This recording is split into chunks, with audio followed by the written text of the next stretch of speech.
Hey everybody, welcome to another edition of What's for Dinner. Hi, everybody. How are you doing today, Teresa? I'm okay. How are you? I'm doing great, thank you. Just peachy. So what do we have going on? Well, you picked up a corned beef brisket Yes, I did. at Sam's, so I just had nothing for dinner tonight. So I threw this in the crock pot at 10 a.m. this morning. Yep. So we've been broiling that in the crock pot all day. And it smells amazing. Cannot wait. Yeah, and I just threw a stick of butter, and it comes with its own seasoning packets, and I put some salt in there. Yeah. And then I made some cauliflower mash. You also got a head of cauliflower from Sam's, so that's a large head. I boil that for a long time, and while that's boiling, I melt cream cheese in this 2 sticks of cream cheese in this pan in the micro. And then I put in sour cream and shredded cheese, and then I drain the cauliflower, mash it, and then add it to this and stir it in, and then I layer it with onions under there, and then more cheese. Show us what it looks like under there. You can take a little piece out. And then, you know, on fancy days, I would have green onions and bacon bits on top. bacon bits, yeah. Yeah. Real bacon though, Really? not bacon bits from like the store or whatever. Well, All right, what else? eggs. Yep. Sunny side up eggs, yum. And cooking in butter. Yep. Nice. And then I did warm up bacon ranch, just Chicken. in case. Yeah, the chicken bacon ranch we made a few days ago, so we've got leftovers there.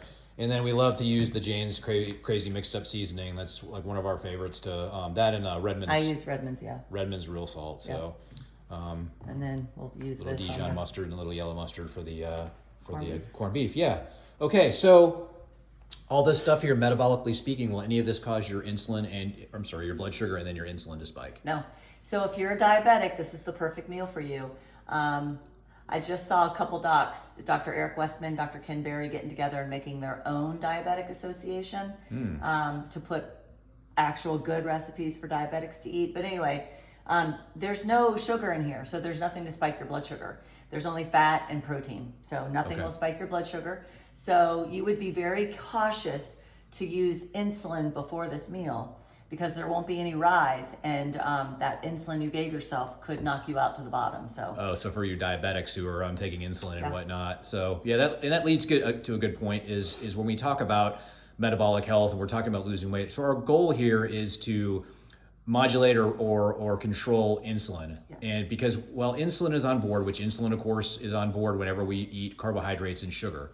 Remember, carbohydrates are nothing more than sugar. But when we have insulin on board and it's circulating around, we can't lose weight. We want to tap into our fat stores. So all of us know we've got plenty of fat stores around our body. You got subcutaneous fat, you've got visceral fat, intramuscular fat, ectopic fat, whatever it is, Yeah. we want to get rid of that. But in order to access that fat and use that fat for fuel, we have to get insulin out of the way. There's 2 things actually. Insulin has to get out of the way. And the other thing that a lot of people have issues with is alcohol.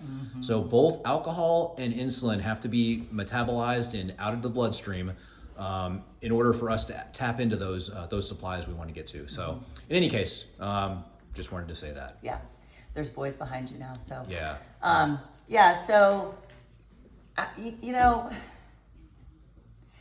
insulin creates or activates the clotting cascade. That's why diabetics are at double and triple the risk for heart attack and stroke. As soon as you activate insulin, you run into problems. So that's why another reason insulin is fat storage. That's why some diabetics, you know, they try to do diet and lifestyle first. Once they get put on insulin, they start to gain weight because insulin is fat storage. It's a fat storage hormone. So most modern day diseases right now is from insulin. Yep. Inflammation, insulin, they go hand in hand. Good stuff. So. Yeah. Something else I wanted to say too, it just kind of has been on my heart a little bit with regards to this. So I mentioned this before, we make it look easy. It's not easy, we get it. The hardest place the hardest part is starting. Yeah. All right. But we make it look easy, but listen, we fall off the wagon too. But we live in Missouri, you know, the Ozarks, and we have just miserable winters here, and it's dark and it's gloomy and it's wet and you don't want to be outside. Yeah. You're inside, and so you're inside the house and you have this tendency to get bored and then to want to eat and stuff. So a lot of times in the wintertime here, we fall off the wagon a little bit. Yeah. But my whole point in saying this is that you've got to learn to give yourself grace. We're all human. We all make mistakes. We all go through, kind of the same trials and tribulations, if you will. But the point is to give yourself grace. So don't beat yourself up and hang your head low. Keep your head up when you have a cheat meal or you fall off the wagon, so to speak.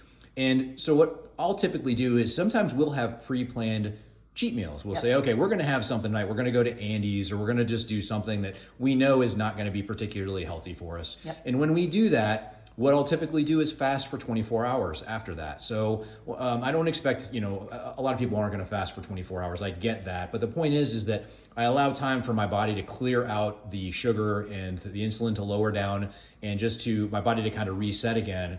And so the point of all this is that if you do fall off the wagon, you can just keep your head up, give yourself plenty of grace, and then move on. Don't let it hinder you, and don't let it start a vicious cycle of you. Well, I screwed up. I'm already out of ketosis. Let me just have one more bad meal the next day or something.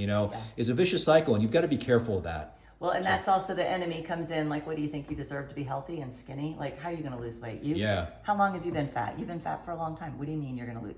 Yeah. So, and then that negative narrative kind of sneaks in. It creeps in, and he doesn't want you to know you're worthy. He doesn't want you to know you're loved. He doesn't want you to know you're capable, but you are. Yeah. You are. 1000%. Yes. So with that being said, if you guys ever have any questions or need anything, please feel free, reach out to us. You know how to get a hold of us, or you can just message us on here, DM, whatever you want to do. Share with us what you guys are having for dinner. And then as always, we love you guys. Yes. And we are praying for you, and God bless you all, and we'll see you next time. Yes. Bye. Bye.